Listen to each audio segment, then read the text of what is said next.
Hello everyone and welcome. My name is Anka Davies-Rusu. I am going to be the tutor for the course this term. I'm really excited and looking forward to getting to know each of you, to working and learning with you. In our first session, we will be discussing the key differences between systems functional requirements and technical requirements.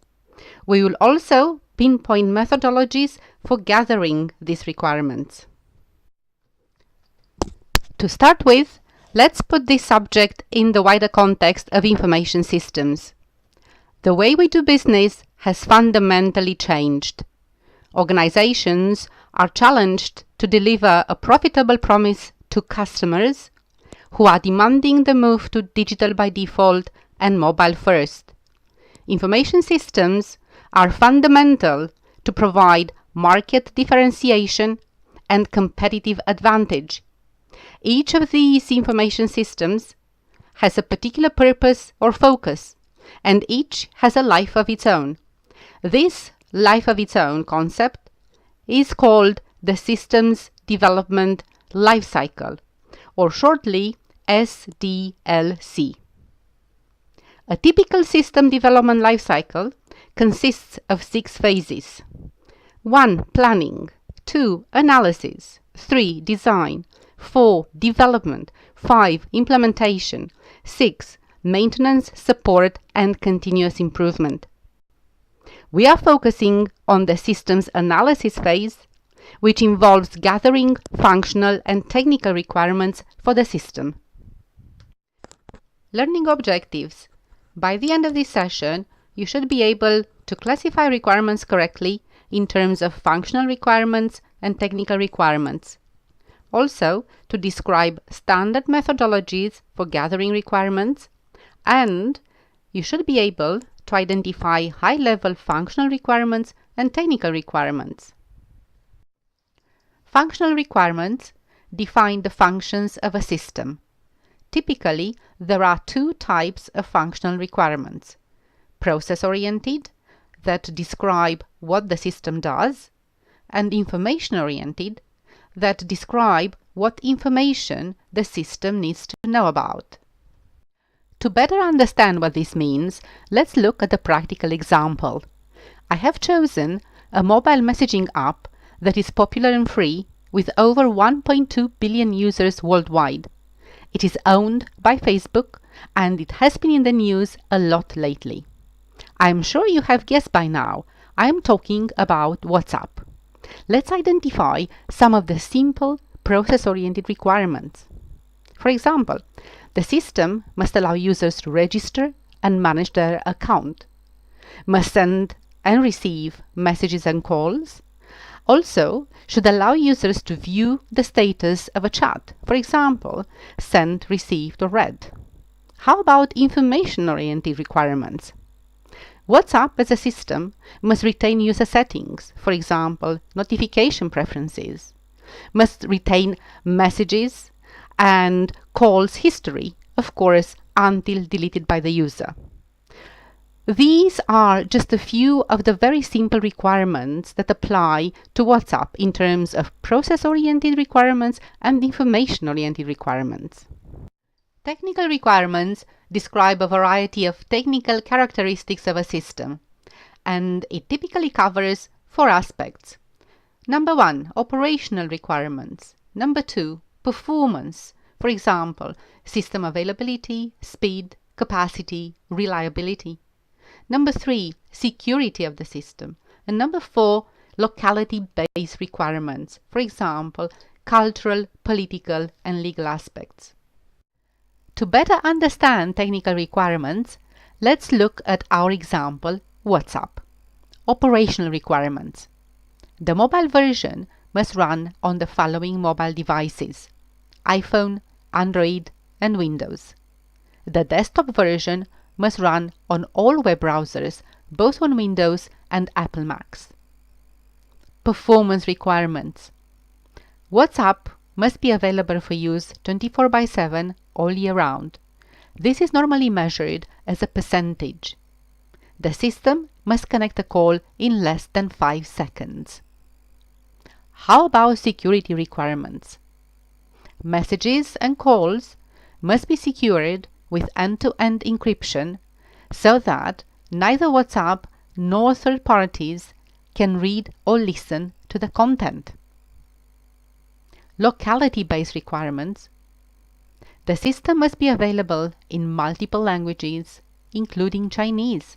However, due to the political environment in China, WhatsApp may be banned given the precedent of its parent company, Facebook. Now that we have an understanding of what we mean by functional requirements and technical requirements, let's pinpoint how to gather them. Bear in mind that requirements gathering must be related to business needs or opportunities. Typically, there are 3 key steps to follow. Step 1. Identify the key stakeholders. Step 2. Evaluate the 5 standard methodologies for requirements gathering and identify the relevant mix for your system. Step 3. Perform intelligent market analysis. Also remember that all requirements are captured in the requirements definition document. Step 1. Identify the key stakeholders for your system.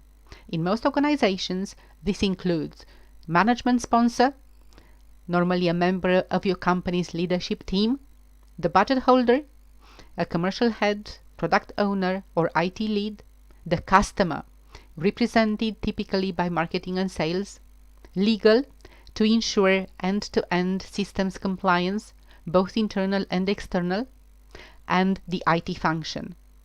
Of course, for detailed technical requirements, you may need expertise across the IT function, maybe security, architecture, data, systems integration and hosting. Step 2. Evaluate the 5 standard methodologies for requirements gathering and identify the relevant mix for your system.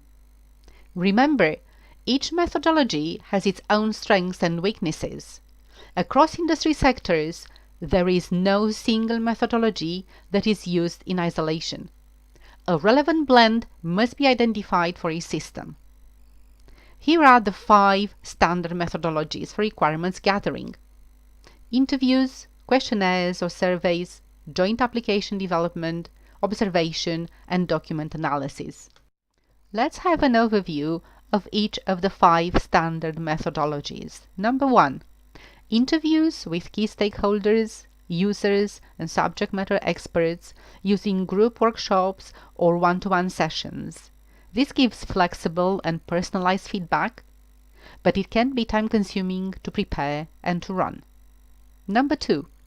Questionnaires or surveys reach a wide audience, both internal and external, using automated tools, for example, SurveyMonkey.